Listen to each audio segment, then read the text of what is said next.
Bismillahirrahmanirrahim. Assalamualaikum warahmatullahi wabarakatuh. Welcome back to our video teaching, guys. So for today, I'm going to discuss about two skills.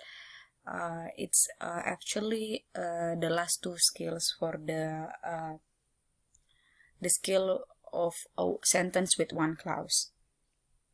Alright, so we just directly go to the skill 4.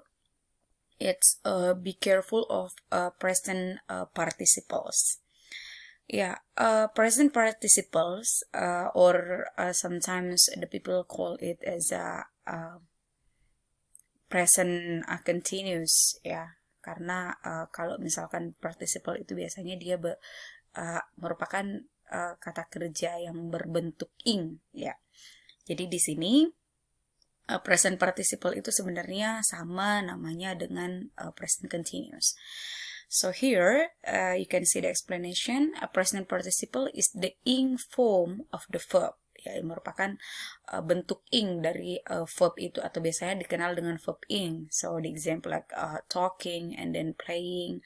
So why it's important to know, why it's important, why they say that you need to be careful, because in the structure section of the TOEFL test, a present participle can cause confusing because it can be either a part of the verb or an adjective, ya. Karena kenapa? Terkadang kalau kita melihat verb ing, ya, itu biasanya memusingkan karena kita tidak bisa membedakan kapan dia menjadi verb atau menjadi kata kerja di dalam kalimat itu dan kapan dia menjadi adjective. So it's part of the verb when it's preceded by some form of the verb be. Ya, jadi dia menjadi kata kerja di dalam sebuah kalimat jika sebelumnya verb ing itu ada to be di depannya. Ya, to be yang dimaksudkan di sini adalah am, is, are, because this is a present participle. Ya, jadi kalau misalkan ada to be, am, is, are di depannya sebelum verb ing itu, maka dia posisinya dalam kalimat itu adalah kata kerja, ya. So I repeat again, when before the verb ing, ya, before the verb ing there is a word am, is, are, so this is a verb, or the position of the verb ing inside the sentence is a verb, ya. So, in this sentence, the example, the man is talking to his friend. So here, the position is a verb in science. Because in this sentence, talking is a part of verb because it's accompanied, dia ada is sebelumnya. Okay. And when it's become adjective, ya, kapan verb ing itu menjadi adjective? A present participle is an adjective when it's not accompanied by some form of the verb be. Ya, jadi kapan dia menjadi adjective? Kalau misalkan tidak ada am, is, are di depannya. Ya, seperti contohnya ini, the man talking to his friend has a bird. Ya, di sini yang menjadi subjeknya adalah the man.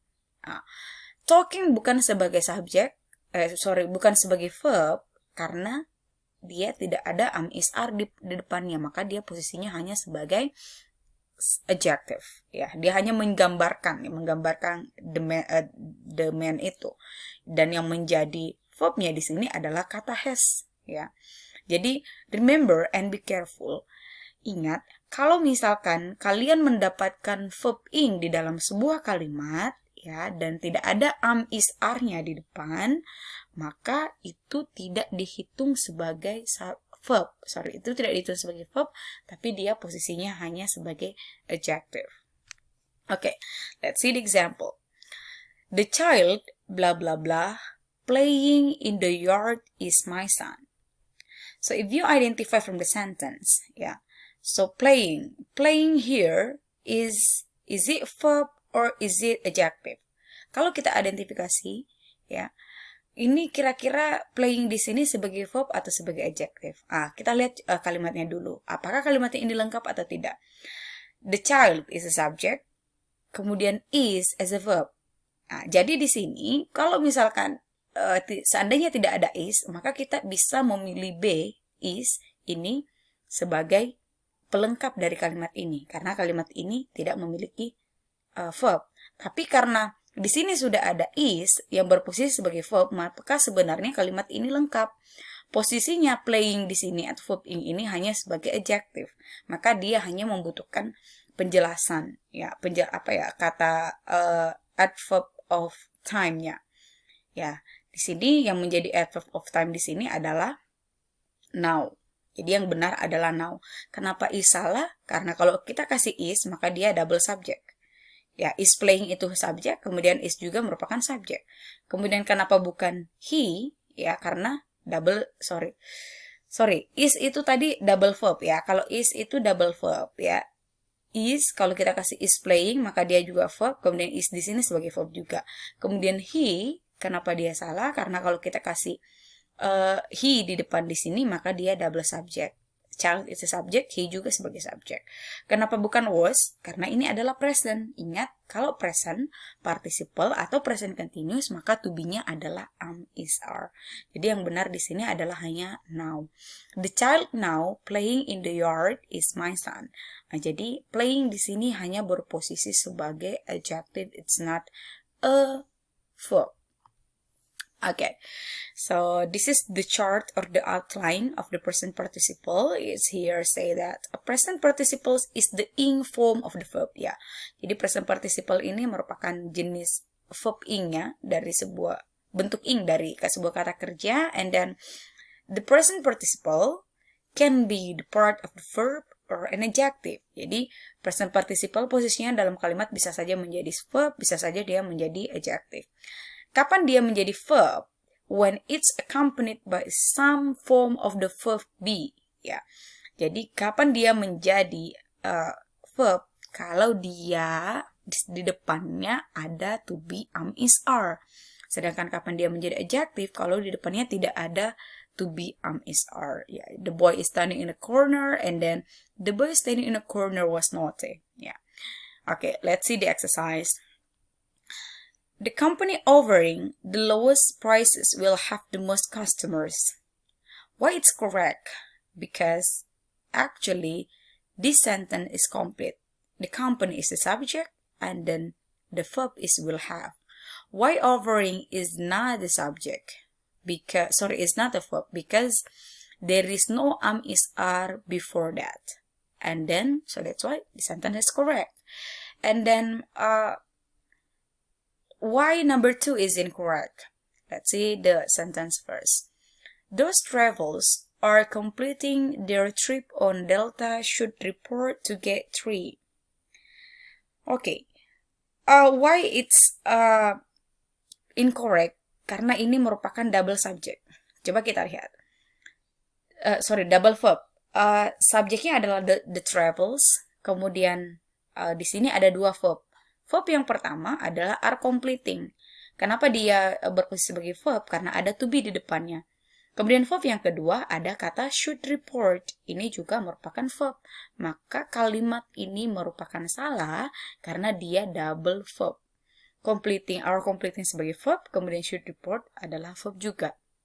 Seandainya tidak ada kata are di sini, maka kalimat ini benar.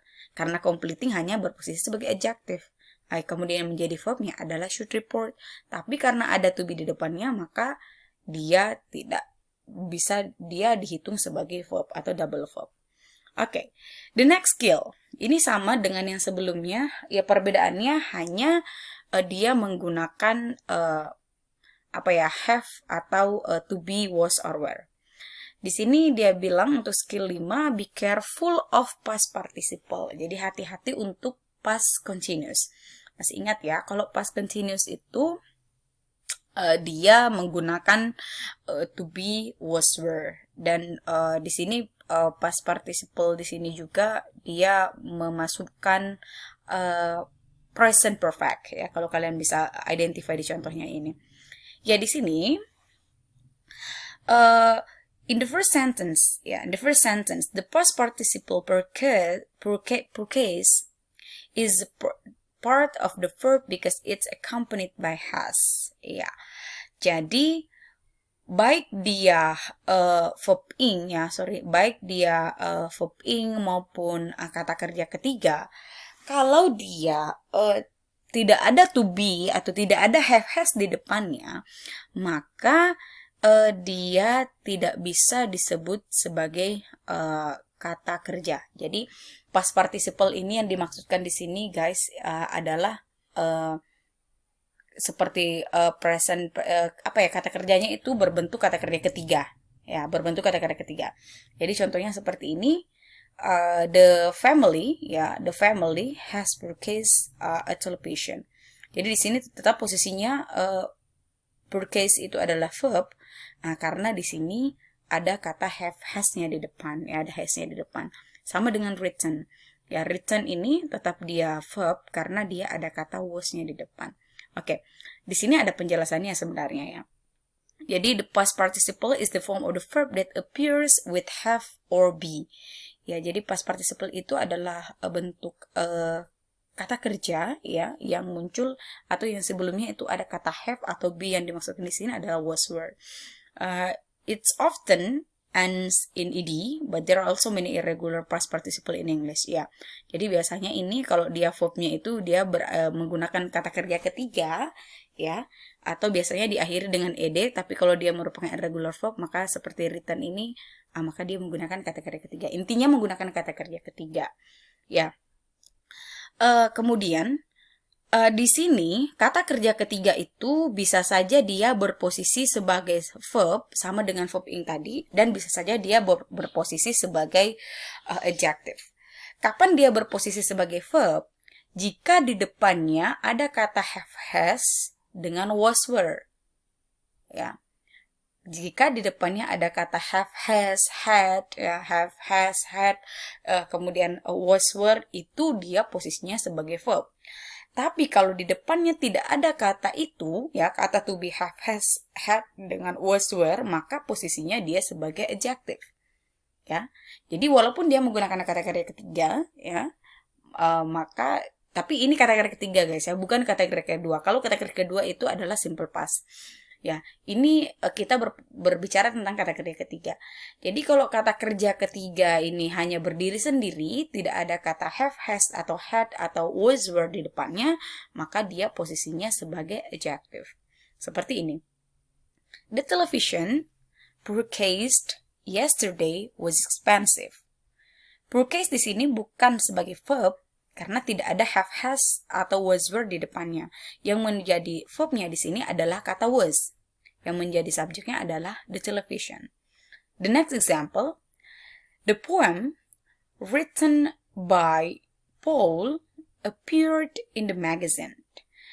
Written tidak berposisi sebagai subjek karena dia tidak ada kata was, were, atau have, has di depannya, have, has, had di depannya.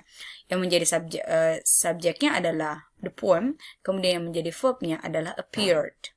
Ya, jadi sangat jelas. Atau untuk membedakan kapan kata kerja ketiga itu berposisi sebagai verb di dalam sebuah kalimat, jika di depannya ada kata have, has, had, kemudian was, were di depan kata kerja ketiga itu. Tapi kapan dia berposisi sebagai adjective jika di depannya tidak ada to be itu, to be dengan have, has, had itu. Ya, kita langsung ke contohnya. The packages bla bla bla mailed at the post office will arrive Monday. Ya, kita lihat dulu, analisis dulu apakah kalimat ini sudah memiliki subjek dengan verb. Oke. Subjeknya adalah the packages, kemudian verbnya adalah will arrive. Berarti kata mail di sini kita tidak perlu menambahkan have as atau was were-nya karena mail di sini hanya berposisi sebagai adjective. Nah, jadi yang benar dari kalimat ini adalah D. Kenapa? Kalau kita tambahkan have, maka dia double verb. Tambahkan were, dia juga double verb. Tambahkan them, itu dia bukan objek di dalamnya. Nah, jadi itu hanya sebagai pelengkap saja, just. Jadi the packages just mailed at the post office will arrive Monday. Jadi mild di sini posisinya sebagai adjective.